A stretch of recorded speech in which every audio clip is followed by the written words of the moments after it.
What's going on, everybody? Welcome back to another episode of the Three Wide Podcast. And I'm all alone today as I'm at a tight schedule right now. And also, if you guys could tell, I'm kind of under the weather a little bit right now. I'm kind of recovering from the common cold that just went around my family. So I apologize for my very terrible sounding voice. I'm sure it's already terribly sounding already, but now I got a little nasally kick to it. However, it's been a little bit of a while. And there's been a lot of F1 car reveals that I really want to talk about. I'm only going to talk about Red Bull on this podcast, and Thursday we're having the Ferrari man as well as a new guest on the show, and we're going to talk about Alfa Romeo and Williams as well. Also, I'll drop the link in the description on this video. This podcast is now available to listen on Spotify, which is really, really cool. So if you don't want to watch the video version of this, you can definitely just listen to the audio on Spotify. So thank you all so much for watching and enjoy what I'm about to say right now about Red Bull. So let's get into it. And, the bombshell that was really about this reveal is not the livery, because that shit did not change one bit. Red Bull showed their basically exact same livery as last season with last season's car. They did not use a show car or the real 2023 car. They just slapped their new livery on the 2022 Challenger. However, it's kind of the same exact thing as the same livery as last year. However, the big bombshell was the announcement of the Ford Motor Company teaming up with Red Bull starting around 2026 to at least 2030. Found on road dead as a Formula One strategic partner. Wow. Welcome back, Ford. After a tumultuous 2004 exit, Ford are now back in Formula One, and they're going to be a part of Red Bull powertrain. And a lot of people, I think, have the conception that it's going to be a predominantly Ford engine, and that is incorrect, as to my knowledge. You could let me know in the comment section if I'm even correct. But what I've heard is that it's going to be a dual project between Ford and Red Bull, where Ford is going to mainly focus on the electrical components of the car and the ICE, or the internal combustion engine, as well as the electric MGUK, and all the other parts are mainly going to be developed and built by Ford Powertrains, which is mainly Honda, Red Bull Powertrains, because Red Bull took a lot of the Honda employees and put them under the Red Bull team.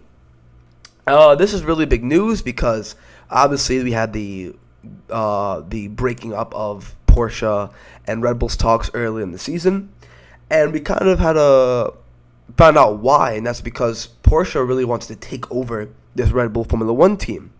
They wanted to at least buy in 50% of the whole team and have a real say on not only the engine but the car in general. And Ford were like, no, we don't want anything near that. We just want to use Formula One as a way to market to our younger generation. And that's literally what the CEO of Ford said. He wants to use this Red Bull partnership as a way to claw some prevalence into the younger audience, the younger audience that are growing up and watching Formula One now. And I think it's a really great idea because America is just starting to really, really get into Formula One. A lot of that could be seen thanks to the Netflix Drive to Survive series. I've been into it since 2016 a lot. But yeah, this is a very, very good time for Ford to really develop that marketing strategy, and I think it's a really good one. It also benefits Red Bull because Ford don't have the biggest say in their Formula One operations at all. It's still going to be 100% Red Bull, a Red Bull car. With Ford, it's just they're going to focus on the more electrical side of things, as their whole marketing plan is to help market their EVs to their younger generations as well. I think they're planning on making 2 million EVs in the next couple of years and introducing at least 5 to 8 EV models in itself. So pairing up with Red Bull is a very, very good marketing strategy for them. And Red Bull's a very, very big brand, beyond the grid of Formula One, as the only reason why they're really in Formula One is to boost the reputation of the sports drink brand.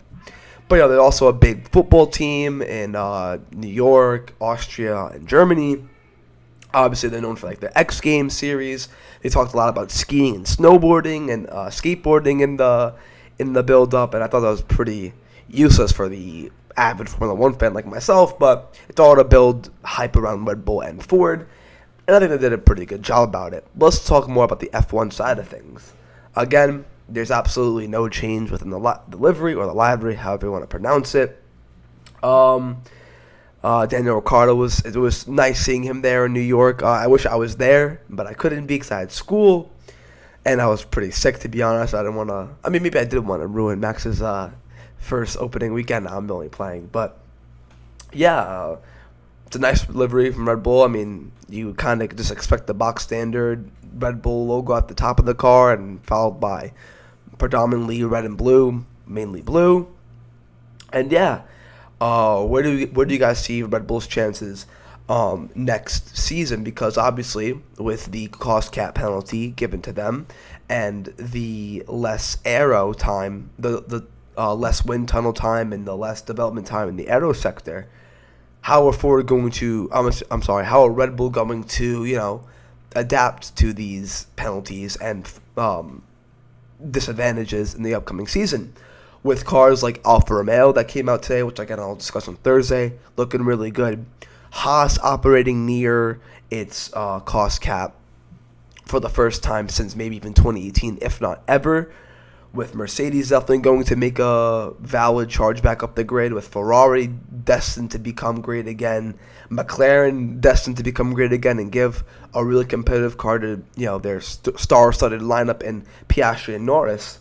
Without even mentioning Alpine and Aston Martin, there's a lot of talent and a lot of stake for every single team and driver on the grid at the moment.